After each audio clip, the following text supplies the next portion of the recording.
Al-Quran ini adalah, mana Al-Quran saya tadi yang tuh yang punya komunitas. Nah ini, Allahu Akbar.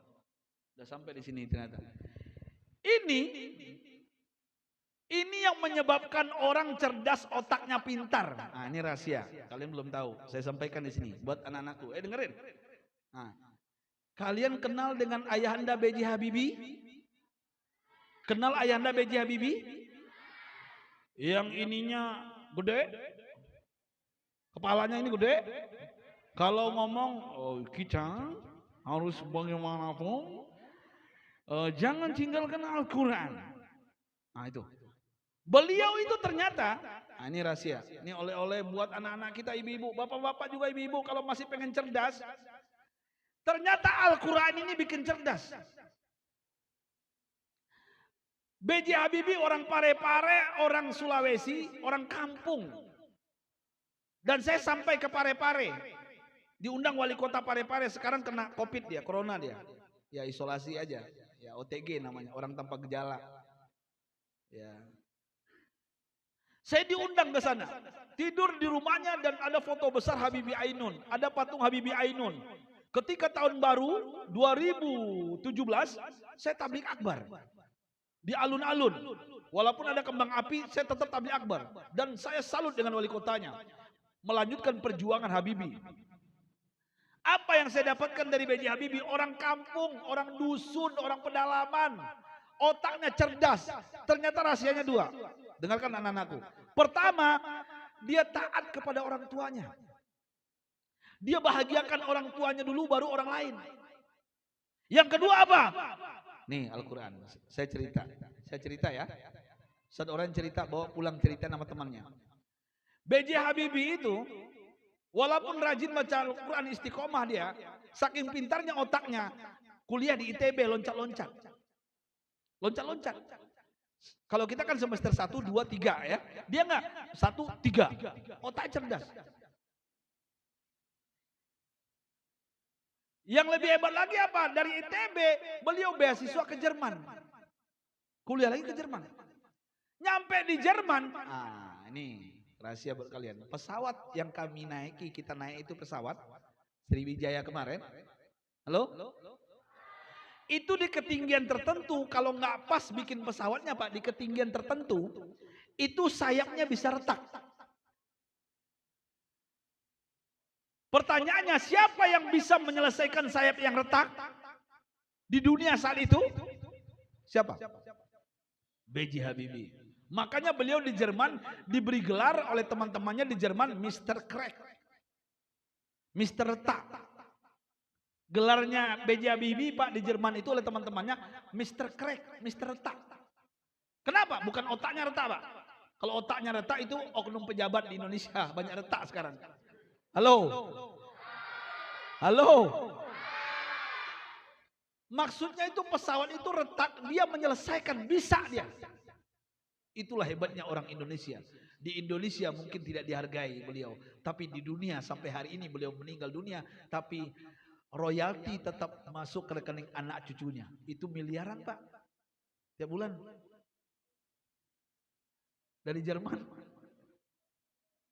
Dan sampai beliau di Jerman. Nah ini ilmu lagi nih. Sampai di Jerman, awal pertama beliau masuk kuliah di Jerman. Ternyata B.J. Habibie dalam sejarah nggak pernah juara 1.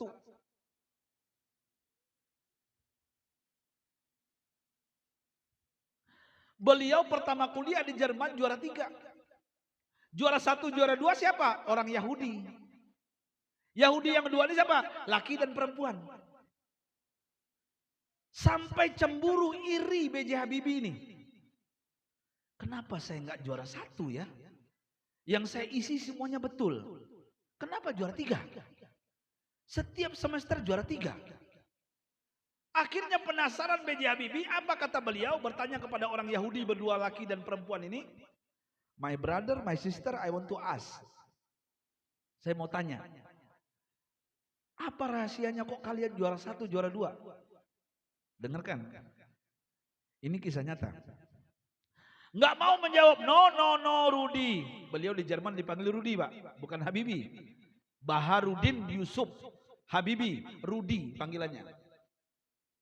No Rudi, this is our secret. Ini rahasia kami. Gak mungkin kami sampaikan kepadamu. Besok nanya lagi. Apa rahasianya? Tolong sampaikan. Besok nanya lagi, terus nanya. Berhari-hari nanya terus. Akhirnya orang Yahudi ini luluh juga. Kasihan melihat anak kecil ini. Halo? Sudah kecil, pendek. Kasihan dia. Orang Yahudi berdua ini kasihan. Come here, Rudi. Kami akan sampaikan rahasia. Kenapa otak kami cerdas? Apa jawaban Yahudi berdua laki dan perempuan ini? Ini kisah nyata. Ini kisah nyata demi Allah. Saya bersumpah di masjid Al-Muntaha. Dengarkan anak-anakku dengan iman. Rahasia kami, Rudi, jam 3 pagi. Sepertiga malam. Jam 3 pagi kami bangun. Setelah bangun kami mandi. Setelah mandi kami pakai minyak wangi. Setelah itu kami duduk. Ngapain? Kami ambil Al-Qur'annya orang Islam. Kami baca sampai terbit matahari.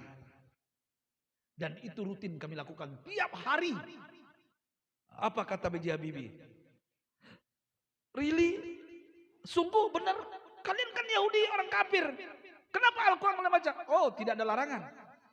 Ketika kami meneliti Al-Quran milik orang Islam ini, nah ini, perhatikan bapak-bapak, ibu-ibu, anak-anakku, bujang lapuk.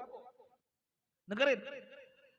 Ketika kami meneliti, kata yang berdua ini, Al-Quran, setiap kami membaca Al-Quran, apalagi pagi jam 3 itu setelah mandi, setelah duduk, kami baca Quran ini, otak kami cerdas. Metabolisme tubuh kami meningkat. Imun. Nah, nih ibu-ibu. Imun. Yang takut corona. Dengerin. Kalau ingin imunnya meningkat, naik. Nih obatnya. Kalau ingin jauh dari wabah virus corona, salah satunya ini. Selain bawang putih. Sama minyak kayu putih. Halo? Serius, saya gak bercanda ini. Ini. Orang yang rajin baca Al-Quran insya Allah selamat. Makanya jamaah tablik, ada jamaah tablik di sini. Itu ternyata darahnya di India itu, ini bukan hoax loh. Darah mereka itu karena rajin baca Quran, rajin berselawat, itu diambil darahnya untuk obat. Walaupun kemarin kena fitnah mereka. Itu ternyata apa? Ini Al-Quran. Nggak percaya B.J. Habibie? Kalian baca Quran? Yes. Kalau engkau Rudi nggak percaya, kami baca Quran, silakan buka. Surah apa? Ar-Rahman, Al-Baqarah, Yasin. Ternyata mereka hafal Bapak Ibu. Orang kafir Yahudi berdua ini hafal Quran. Dan itu yang menyebabkan otaknya cerdas. Kami tidak yakin dengan Islam, tapi dengan Al-Quran kami yakin. Ini yang menyebabkan otak kami itu cerdas. Orang yang gak yakin dengan Islam saja, ketika baca Quran Allah berikan kekuatan, Allah berikan kesuksesan. Apalagi kita yang dari turis keturunan Islam. Ada yang mu'alaf di sini? Ada yang mu'alaf? Lahir dari rahim ibu yang Islam. Masa kita tinggalkan Al-Quran? Akhirnya B.J. Habibie pulang ke kosannya, ke kontrakannya. Tersungkur dia di sajadahnya. Menangis dia, meraung dia. Padahal dia rajin baca Quran. Tapi gak kayak orang Yahudi ini. Merasa tertampar wajahnya. Dia menangis, meraung B.J. Habibie. Besoknya apa yang dia lakukan? Jam 3 dia bangun. Dia mandi. Dia pakai baju yang rapi. Jubah. Baju koko. Kalau bahasa sekarang juga. Kurta. Setelah itu apa? Sholat 8 rakaat tahajud. 3 witir, 11 rakaat. Setelah kena Islam. Kalau orang Yahudi tadi enggak, langsung baca Quran. Karena enggak Islam. Setelah sholat witir 3 rakaat, 8 rakaat tahajud. Baru dia baca Quran sampai menjelang subuh. Dan itu dilakukan terus. Dia lakukan. Tahukah bapak-bapak, anak-anakku apa yang terjadi ibu-ibu? Semenjak beliau melakukan itu setiap jam 3 pagi sampai menjelang subuh. Akhirnya berubah dengan kekuasaan Allah.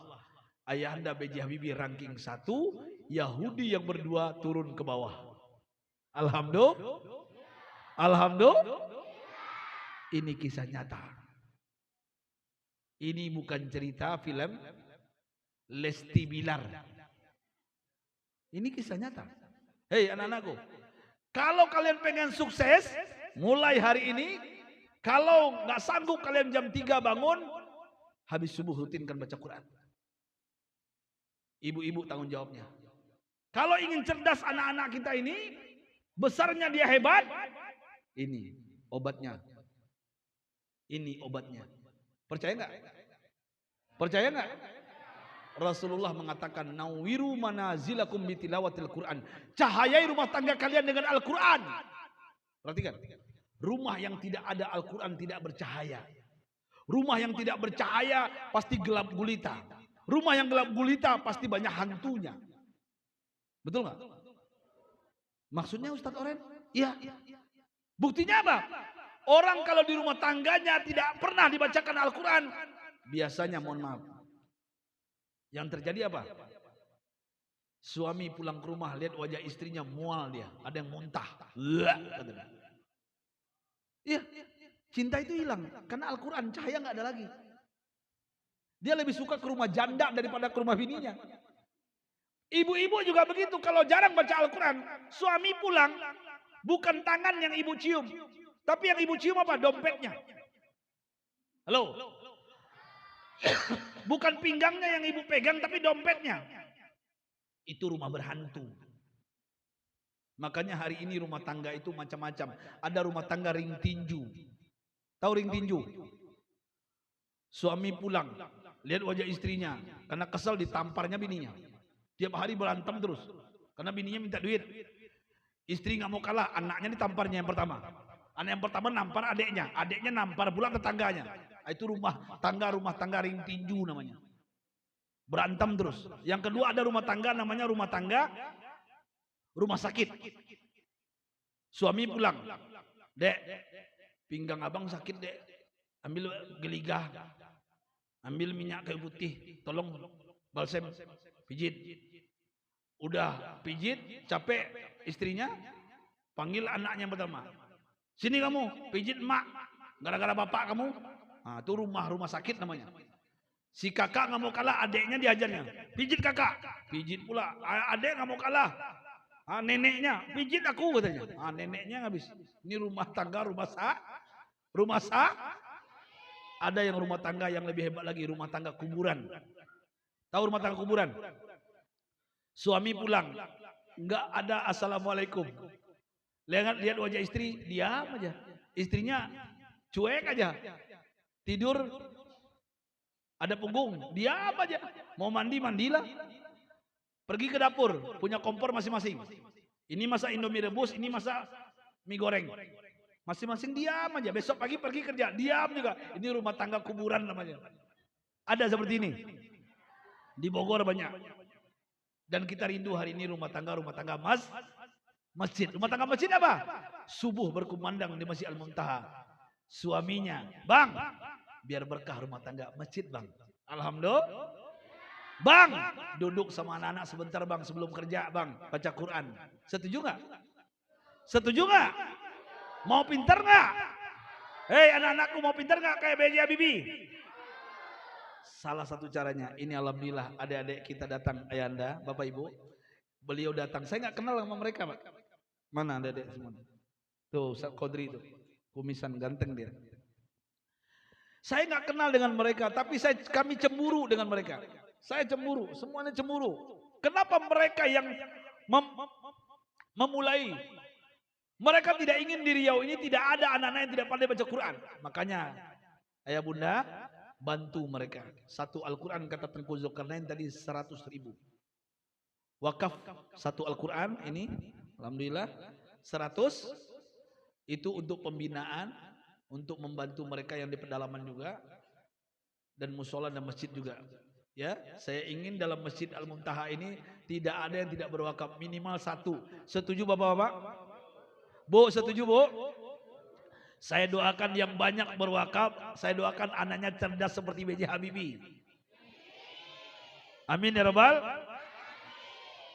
Sebelum itu, saya manggil Ustaz Qadri, karena saya sudah janji anak-anakku yang bisa menjawab langsung tunjuk tangan. Jangan jawab dulu, tunjuk tangan dulu. Nama ayahanda B.J. Habibie, B.J. itu apa kepanjangannya? Tunjuk tangan. Nunjuk tangan. 50.000. Nunjuk tangan. BJ itu artinya yang banyak. BJ, BJ.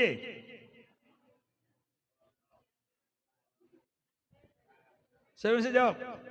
Ya, yang putri. BJ. BJ. Angkat tangan sayang baru ke depan. Ini masuk TV. Tuh. Cepat. Nanti divideokan. Ya sayang, sini sayang. Ini mama apa anak nih? Anak-anak. Siapa yang bisa? Iya. Sini sayang. Sini. Sini. Alhamdulillah. Alhamdulillah. Namanya siapa? Nur Safika. Nurul Safika, kelas 9 SMP. 9. Alhamdulillah. Alhamdulillah. Udah hafal Quran? Belum. Ya. Apa kepanjangan BJ itu? Ulangi. Baharudin Yusuf. Baharudin Yusuf. Betul? Betul? Alhamdulillah. Iya. Ya. Alhamdulillah sama-sama.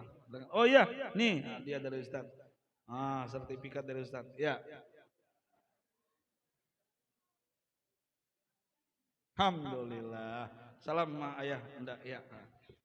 Alhamdulillah. Satu lagi. Sebelum Ustaz Qadri nanti berbicara dengan bapak ibunya, satu lagi berarti yang putra. Yang putra nunjuk tangan. Yang putra nunjuk tangan yang bisa menjawab. Yang putra. Ustaz mau nanya.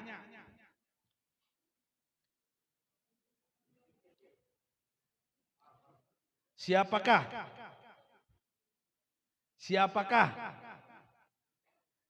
nama khalifah yang kedua? Khalifah yang kedua.